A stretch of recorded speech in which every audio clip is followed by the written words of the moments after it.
नमस्ते। हाल ही में कथाकथन की एक बैठक हुई थी, आप बीती इस विषय पर। तो इस विषय के संदर्भ में मैं आपको एक किस्सा सुनाना चाहती हूँ और ये किस्सा मैंने चुना है इस्मत चुगताई जी की किताब कागज़ी है पैरहन से। तो सुनते हैं। एक और वाक़या मेरे बचपन का है जिसने मुझे बहुत मुतासिर किया। वालिद काफ़ी रोशन ख़याल थे, बहुत से हिंदू ख़ानदानों से मेलजोल था, यानी एक ख़ास तबके के हिंदू मुसलमान निहायत सलीके से खुले मिले रहते थे, एक दूसरे के जज्बात का ख्याल रखते। हम काफ़ी छोटे थे जब ही एहसास होने लगा था कि हिंदू मुसलमान एक दूसरे से कुछ न कुछ मुख्तलिफ ज़रूर हैं। ज़बानी भाईचारे के प्रचार के साथ साथ एक तरह की एहतियात का एहसास होता था। अगर कोई हिंदू आए तो गोश्त वोश्त का नाम न लिया जाए, साथ बैठकर एक मेज़ पर खाते वक्त भी ख्याल रखा जाए कि उनकी कोई चीज़ न छू जाए। सारा खाना दूसरे नौकर लगाएं, उनका खाना पड़ोस के महाराज लगाए। बर्तन भी वहीं से मंगा दिए जाए। अजब घुटन सी तारी हो जाती थी। बेहद ऊंची ऊंची रोशन ख्याली की बातें हो रही हैं। एक दूसरे की मोहब्बत और जानिसारी के किस्से दोहराए जा रहे हैं। अंग्रेज़ों को मुजरिम ठहराया जा रहा है। साथ साथ सब बुज़ुर्ग लरज़ रहे हैं कि कहीं बच्चे की छूटे बैल हैं, कोई ऐसी हरकत न कर बैठे कि धर्म भ्रष्ट हो जाए। क्या हिंदू आ रहे हैं? पाबंदियाँ लगाते देखकर हम लोग बोर होकर पूछते। खबरदार, चाचा जी और चाची जी आ रहे हैं, बदतमीज़ी की तो खाल खींच कर भूसा भर दिया जाएगा। और हम फ़ौरन समझ जाते कि चाचा जान और चची जान नहीं आ रहे हैं। जब वो आते हैं तो सीख कबाब और मुर्ग मुसल्लम पकता है, लौकी का रायता और दही बड़े नहीं बनते। ये पकने और बनने का फ़र्क भी बड़ा दिलचस्प है। हमारे पड़ोस में एक लाला जी रहते थे। उनकी बेटी से मेरी दांत काटी रोटी थी। एक उम्र तक बच्चों पर छूत की पाबंदी लाजमी नहीं समझी जाती। सुशी हमारे यहाँ खाना भी खा लेती थी। फल, दाल, मोट, बिस्कुट में इतनी छूत नहीं होती, लेकिन चूँकि हमें मालूम था कि सुशी गोश्त नहीं खाती, इसलिए उसे धोखे से किसी तरह गोश्त खिला के बड़ा इत्मीनान होता था। हालांकि उसे पता नहीं चलता था, मगर हमारा न जाने कौन सा जज्बा तसल्ली पा जाता था।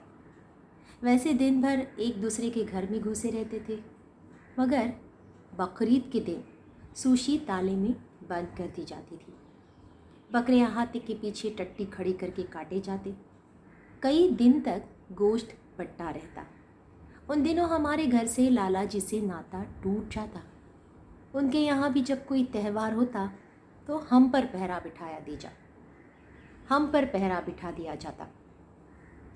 लाला जी के यहाँ बड़ी धूमधाम से जश्न मनाया जा रहा था। जन्माष्टमी थी।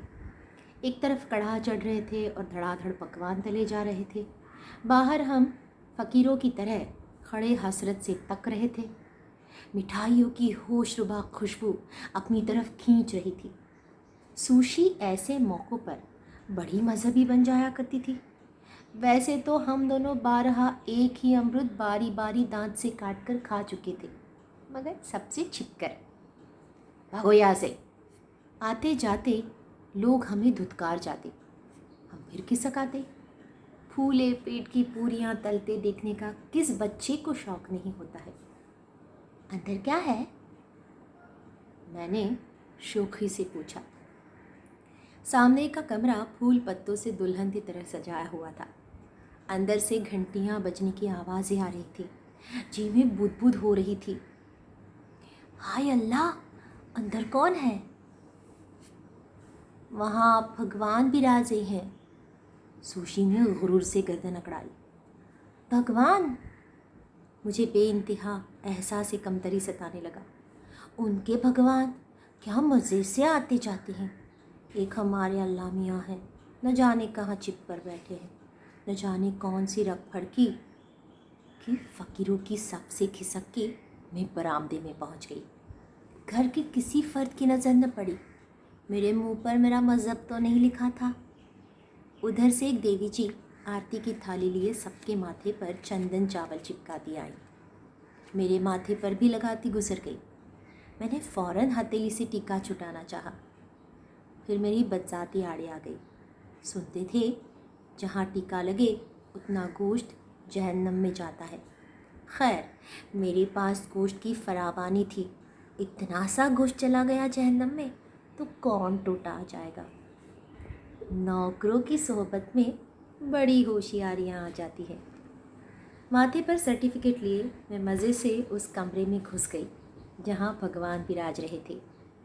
बचपन की आंखें कैसे सुहाने ख्वाबों का जाल बुन लेती हैं। घी और लोबान की खुशबू से कमरा महक रहा था। बीच कमरे में एक चांदी का पलना लटक रहा था। रेशम और गोटे के तकिए और गद्दों पर एक रूपहली बच्चा लेटा झूल रहा था। क्या नफीस और बारीक काम था। बाल बाल खूबसूरती से तराशा गया था। गले में माला, सर पर मोरपंखी का मुकुट और सूरत इस गज़ब की भोली। आंखें जैसे लहकते हुए दिए। जिद कर रहा है, मुझे गोदी में ले लो। हौले से मैंने बच्चे का नरम नरम गाल छुआ। मेरा रोआ रोआ मुस्कुरा दिया। मैंने बेइख्तियार उसे उठाकर सीने से लगा लिया।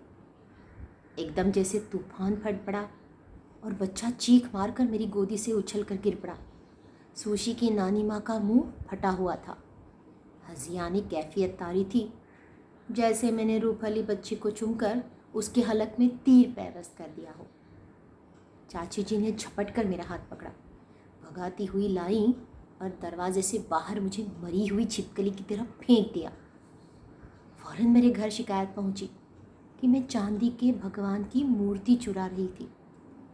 अम्मा ने सर पीट लिया और फिर मुझे भी पीटा। वो तो कहो, अपने लाला जी से ऐसे भाईचारे वाले मरासिम थे। इससे भी मामूली हादिसों पर आजकल आए दिन खून खराबे होते रहते हैं। मुझे समझाया गया कि बूत परस्ती गुनाह है। महमूद गजनवी बुत शिकन था। मेरी खाक समझ में ना आया। मेरे दिल में उस वक्त परस्तिश का एहसास भी नहीं पैदा हुआ था। मैं पूजा नहीं कर रही थी, एक बच्चे को प्यार कर रही थी। शुक्रिया।